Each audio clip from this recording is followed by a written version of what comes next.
আসসালামু আলাইকুম প্রিয় শিক্ষার্থীরা, কেমন আছো? আশা করি সবাই ভালো আছো।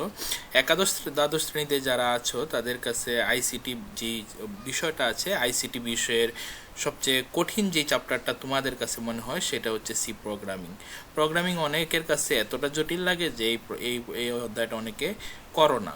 তবে তোমরা যদি ধাপে ধাপে প্রোগ্রামিং চ্যাপ্টারটা করো, তাহলে প্রোগ্রামিংয়ের মজাটা যদি বুঝো, তাহলে এই দেখবে এই চ্যাপ্টারটাই তোমাদের সবচেয়ে ভালো লাগছে। আমি চেষ্টা করতেছি প্রোগ্রামিংয়ের যাতে ভীতিটা তোমাদের মাঝ থেকে দূর করা যায়। তো সেই লক্ষ্যে আজকের এই ভিডিওটি। আজকে হচ্ছে আমরা একটা প্রোগ্রাম তৈরি করব এবং প্রোগ্রাম তৈরি এটা সরাসরি দেখিয়ে দিব, কাগজে কলমে না, সরাসরি সফটওয়্যার দিয়ে দেখিয়ে দিব কীভাবে একটা প্রোগ্রাম তৈরি করা যায় এবং এই প্রোগ্রামটা রান করে দেখিয়ে দিব। তো চলো আমরা একটু দেখি। আমরা যে প্রোগ্রামটা দেখব, যে তিনটি পূর্ণ সংখ্যা, তোমাদের বইয়ের মাঝে এই প্রবলেমটা আছে, তিনটি ধনাত্মক পূর্ণ সংখ্যা যোগ করার জন্য সি প্রোগ্রাম আমরা তৈরি করে দেখাবো এবং রান করব। তো সি প্রোগ্রাম আসলে লিখতে হলে আমাদের একটা কম্পাইলার প্রয়োজন। তো অনেক কম্পাইলার আছে, যেমন টার্বো সি প্লাস প্লাস, তারপরে আরও অনেক আছে। তো আমার কাছে যেটা সবচেয়ে ভালো লাগে এবং তোমাদের কাছেও ভালো লাগবে আশা করি, সেটা হচ্ছে ডেপ সি প্লাস প্লাস। তো যাদের কম্পিউটার আছে এই সফটওয়্যারটা নামিয়ে নিও। তো আমরা একটু ডেপ সি প্লাস প্লাসে চলে যাই। ডেপ সি প্লাস প্লাসে চলে আসলাম। তো এইখানে আমরা টাইপ করার জন্য আমরা প্রথমে এখানে ফাইলে ক্লিক করব, তারপরে নিউয়ে ক্লিক করব। নিউয়ে ক্লিক করার পরে সোর্স ফাইলে ক্লিক করব। তো আমরা তিনটি ধনাত্মক পূর্ণ সংখ্যা যোগ করার সি প্রোগ্রামটা তৈরি করব। তো এটার জন্য প্রথমে যে কাজটা করতে হবে, হ্যাশ ইনক্লুড studio.h stdio.h। তোমরা জানো যে stdio.h এটা হচ্ছে হেডার ফাইল আমরা ইনক্লুড করলাম। এই হেডার ফাইলটি আসলে প্রয়োজন আমাদের printf এবং scanf যেই ফাংশন আছে ওই ফাংশন দুইটার জন্য। তো তারপরে আমাদের যে বিষয়টা দিতে হয় সেটা হচ্ছে int মেইন দিলে তোমরা জানো যে একটা রিটার্ন 0 পরে দিয়ে দিতে হয়।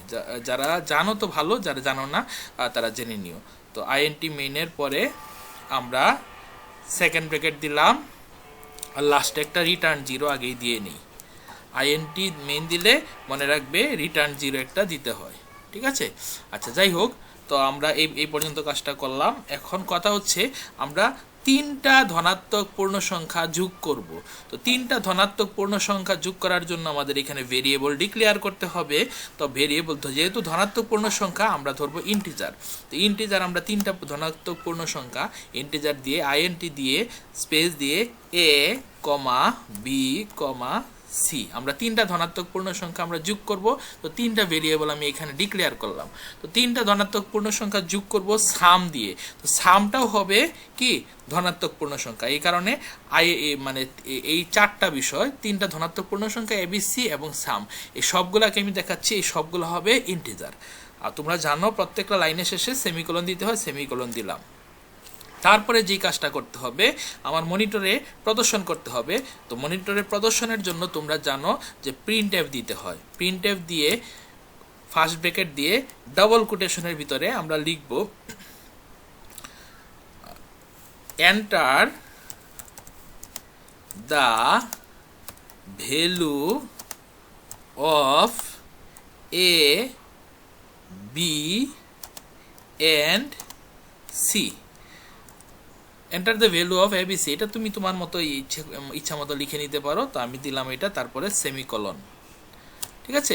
এই যে printf তোমরা জানো, যারা জানো না তারা আবার জেনে নাও। printf হচ্ছে একটা লাইব্রেরি ফাংশন। তো এই লাইব্রেরি ফাংশনের কাজটা হচ্ছে তোমার মনিটরের পর্দায় কোনো কিছু প্রদর্শন করার জন্য। এটার ভিতরে তুমি যা দিবা ডাবল কোটেশনের ভিতরে, তাই মনিটরের পর্দায় প্রদর্শন হবে। এখন আমার scanf করতে হবে, কারণ এখানে আমার তিনটা ভেরিয়েবল আছে এবিসি। তো এবিসি কে আমার scanf করতে হবে। scanf দিলাম ডাবল কোটেশনের ভিতরে। এবিসি তিনটাই হচ্ছে দশমিক পূর্ণ সংখ্যা, তাই দশমিক পূর্ণ সংখ্যার ফরম্যাট স্পেসিফায়ার তোমরা জানো যে %d, তিনটা যেহেতু %d তিনটা দিলাম। তারপরে ডাবল কোটেশনের পরে একটা কমা দিতে হবে। কমা দিয়ে প্রথম %dটা কার জন্য দিলাম and a, আবার কমা, দ্বিতীয় %dটা হচ্ছে and b এর জন্য, তৃতীয় %dটা হচ্ছে এন্ড সি, মানে তিনটার লোকেশন আমি দিয়ে দিলাম। প্রথম পার্সেন্ট ডি এর লোকেশন হচ্ছে এ, দ্বিতীয় পার্সেন্ট ডি এর লোকেশন বি, তৃতীয় পার্সেন্ট ডি এর লোকেশন হচ্ছে সি। তোমরা জানো যে স্ক্যানএফ এর ভিতরে এরকম এন দিয়ে অ্যাড্রেসটা দেখিয়ে দিতে হয়। তারপরে আবার আমি সেমিকোলন দিলাম, নিচের লাইনে চলে যাব। এখন তিনটা যে ধনাত্মক পূর্ণ সংখ্যা আমার এখানে স্ক্যানএফও করা হয়ে গেছে, প্রিন্টএফের মাধ্যমে আমি তিনটা ধনাত্মক পূর্ণ সংখ্যা দেখাবো। এখন কি কাজটা করতে হবে? কাজটা হচ্ছে তিনটা ধনাত্মক পূর্ণ সংখ্যা আমরা যোগ করব। তো যোগ করার জন্য আমাদের এখানে ফর্মুলা ইউজ করতে হবে। ফর্মুলাটা হচ্ছে তোমরা জানো যে sum equal to A plus B plus C. তো তিনটাকে আমি সাম করে দিলাম। তো একটা বিষয় লক্ষ্য করো, এখানে কিন্তু কোনো স্পেস দেই নাই, উপরেও স্ক্যানএফ এর ভিতরে কোনো স্পেস নাই, এগুলো তোমরা একটু লক্ষ্য করবা, ঠিক আছে? আচ্ছা, তাহলে আমার সামও করা হয়ে গেলো। তিনটা ধনাত্মক পূর্ণ সংখ্যা আমি নিয়ে আসলাম এখানে স্ক্যানএফ দিয়ে এবিসি এবং যোগও করে ফেললাম। তো আমার কাজ মোটামুটি শেষ। এখন আমি ফাইনালি মনিটরে রেজাল্টটা দেখাবো। রেজাল্ট দেখানোর জন্য আবার প্রিন্টএফ এর সহায়তা নিতে হবে। প্রিন্টএফ দিলাম, তারপরে এই ফার্স্ট ব্র্যাকেট, তারপরে ডাবল কোটেশনের ভিতরে আমি দিব যে কোনো কিছু তোমার মনের মতো তুমি দিতে পারো, যে রেজাল্টটা যা দেখাবে।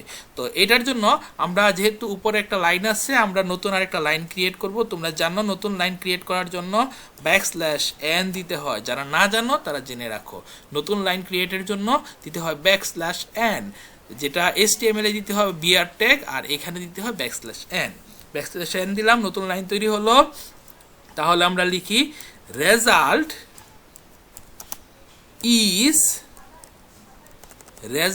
ইজ ইকুয়াল টু দিয়ে আমরা এখানে দিব যে রেজাল্টটা কি, রেজাল্টটা হচ্ছে %d, ঠিক আছে? %d দশমিক পূর্ণ সংখ্যা। এখন এই %d এর ঠিকানাটা দিয়ে দিতে হবে। %dটা কার মাঝে আছে? সামের মাঝে আছে, মানে এইখানে যে সামটাই হচ্ছে রেজাল্ট। এই জিনিসটা এখানে %d আকারে দেখিয়ে দিয়েছি, আর ডাবল কোটেশনের পরে কমা দিয়ে সাম দিয়ে দিয়েছি। একটা জিনিস যারা না জানো তারা জেনে রাখো যে প্রিন্টএফে অ্যাড্রেসটা দেখানোর জন্য এখানে এন্ড দিতে হয় না। স্ক্যানএফে যেইটা এন্ড দিতে হয়, কিন্তু প্রিন্টএফে এন্ড দিতে হয় না, ঠিক আছে? আচ্ছা, তাহলে সেমিকোলন শেষ, আমার মোটামুটি প্রোগ্রামটা শেষ। এখন কাজ হচ্ছে আমার প্রোগ্রামটা সেভ করা। ফাইল সেভ করব, সেভ, একটা নাম দিব, আমি নাম দিচ্ছি সাম, নাম দিই, সাম দিলাম, নাম দিয়ে সেভ দিলাম। এখন কাজ হচ্ছে আমার মানে ভুল আছে কিনা এটা চেক করা। তো ভুল চেক করার জন্য আমার যেটা করতে হবে যে কম্পাইলে ক্লিক করতে হবে। কম্পাইলে ক্লিক করলাম, এখানে দেখো এখানে নিচে রেজাল্ট দেখাবে যে এররস 0 ওয়ার্নিং 0, তার মানে আমার কোনো ভুল নাই। এখন আমি রান করব। রান করার জন্য এই যে এখানে রান দেয়া আছে বা F10, রানের মাঝে চাপ দিব। দেখো আমি প্রথম যেই কথাটা লিখেছি enter the value of A B and C, তো আমি তিনটা ভ্যালু দেই, একটা দিলাম 5, একটা দিলাম 6, একটা দিলাম 9, তোমার ইচ্ছা মতো দিবা। দিয়ে আমি এখানে এন্টার দিব। দেখো রেজাল্ট ইজ চলে আসছে 20। আশা করি বুঝতে পেরেছো। আমরা আরেকটা রান দেই, আমরা আবার রান দেই, যে ক্যান্সেল দিয়ে আবার রান দিলাম, যে আবার বলছে, তো আমি আনুমানিক একটা নাম্বার দিয়ে দিলাম, স্পেস, আরেকটা দিলাম স্পেস, পূর্ণ সংখ্যা অবশ্যই পূর্ণ সংখ্যা দিতে হবে, এন্টার দিলাম। দেখো তিনটার যোগফল চলে আসছে 1600। আশা করি তোমরা বুঝতে পেরেছো। আসলে সি প্রোগ্রামটা তোমরা যতটা জটিল ভাবো ততটা জটিল না। আসলে সি প্রোগ্রামের তুমি যদি মজাটা বুঝে যাও, প্রোগ্রামিংয়ের মজাটা বুঝে যাও, তাহলে দেখবো প্রোগ্রামিং করতে তোমার অনেক ভালো লাগবে। তো আমরা চেষ্টা করব আরও কিছু প্রোগ্রাম তোমাদের বইয়ে যেগুলো আছে বিশেষ করে এগুলো সলভ করার জন্য। সবাই ভালো থাকো, সুস্থ থাকো, সবাইকে আমার পক্ষ থেকে অসংখ্য ধন্যবাদ।